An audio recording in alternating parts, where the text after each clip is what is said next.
তারেক রহমানের বর্তমান সরকারের কূটনৈতিক ও অর্থনৈতিক চ্যালেঞ্জগুলো কি একবার দেখি।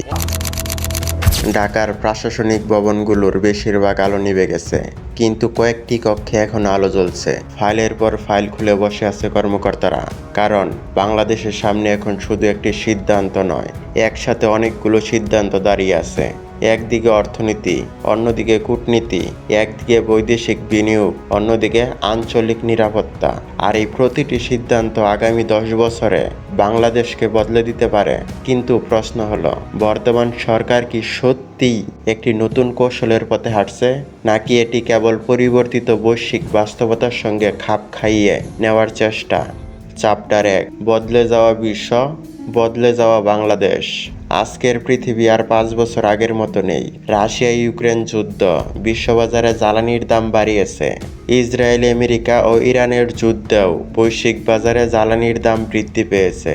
মার্কিন যুক্তরাষ্ট্র ও চীনের প্রতিযোগিতা আরও তীব্র হয়েছে। এই পরিস্থিতিতে বাংলাদেশের মতো উন্নয়নশীল দেশগুলোর জন্য সবচেয়ে বড় চ্যালেঞ্জ কিভাবে সবার সঙ্গে সম্পর্ক ও নিজের স্বার্থ রক্ষা করে চলা যায়।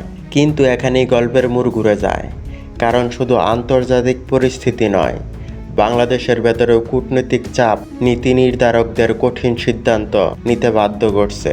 এর মধ্যে কিছু গ্রহণযোগ্য সিদ্ধান্ত হলো খামেনির জানাজায় বাংলাদেশের বিভিন্ন রাজনীতিবিদদের অংশগ্রহণ নেওয়া এবং ইরানের বিশ্ব নেতাদের জন্য কিছু রাজনৈতিক বক্তব্য।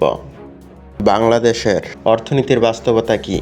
সাম্প্রতিক বছরগুলোতে মূল্যস্ফীতি, বৈদেশিক মুদ্রার রিজার্ভ, আমদানির ব্যয় এবং বিনিয়োগ সবই আলোচনার কেন্দ্রতে এসেছে। সরকার একদিকে উন্নয়ন প্রকল্প চালিয়ে যেতে চায়, অন্যদিকে অর্থনীতিকে স্থিতিশীল রাখার চ্যালেঞ্জও রয়েছে। এই বাস্তবতায় আন্তর্জাতিক অংশীদারদের সঙ্গে সম্পর্ক আরও গুরুত্বপূর্ণ হয়ে উঠেছে। বাংলাদেশের কূটনীতির ভারসাম্য। বাংলাদেশের পররাষ্ট্রনীতির একটি পরিচিত নীতি হলো সবার সঙ্গে বন্ধুত্ব, কারো সঙ্গে বৈরিতা নয়। কিন্তু বাস্তবে এই ভারসাম্য রক্ষা করা সহজ নয়। ভারত বাংলাদেশের নিকট প্রতিবেশী, অন্যদিকে তারাই বাংলাদেশের সবচেয়ে বড় মাথা ব্যথার কারণ। চীন বড় অবকাঠামো ও বিনিয়োগের অংশীদার। যুক্তরাষ্ট্র একটি গুরুত্বপূর্ণ রপ্তানি বাজার। বাংলাদেশের প্রায় 65% পোশাক শিল্পের রপ্তানি আমরা যুক্তরাষ্ট্রেই করে থাকি। ইউরোপীয় ইউনিয়নও বাংলাদেশের অর্থনীতির জন্য অত্যন্ত গুরুত্বপূর্ণ। আমাদের তৈরিকৃত পোশাকের অধিকাংশই ইউরোপে আমদানি করা হয়। এই 4 দিকের সম্পর্ককে একসঙ্গে সামলানোই এখন বড় চ্যালেঞ্জ। কিন্তু সবচেয়ে গুরুত্বপূর্ণ প্রশ্নটি এখনো বাকি। যদি বিশ্ব আরও বিভক্ত হয়ে যায়, তাহলে বাংলাদেশ কোন কৌশল বেছে নেবে? বাংলাদেশের জন্য ভবিষ্যৎ সিদ্ধান্ত কি হতে পারে? বিশ্লেষকদের মতে আগামী কয়েক বছরে বাংলাদেশের জন্য কয়েকটি বিষয় সবচেয়ে বেশি গুরুত্বপূর্ণ হবে। অর্থনৈতিক স্থিতিশীলতা, বিদেশি বিনিয়োগ, জ্বালানি নিরাপত্তা, রপ্তানি বাজার ধরে রাখা, আঞ্চলিক সহযোগিতা।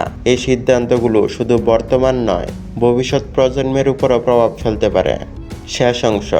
রাত শেষ হয়ে আসছে। ঢাকার আকাশে ভোরের আলো ফুটতে শুরু করেছে।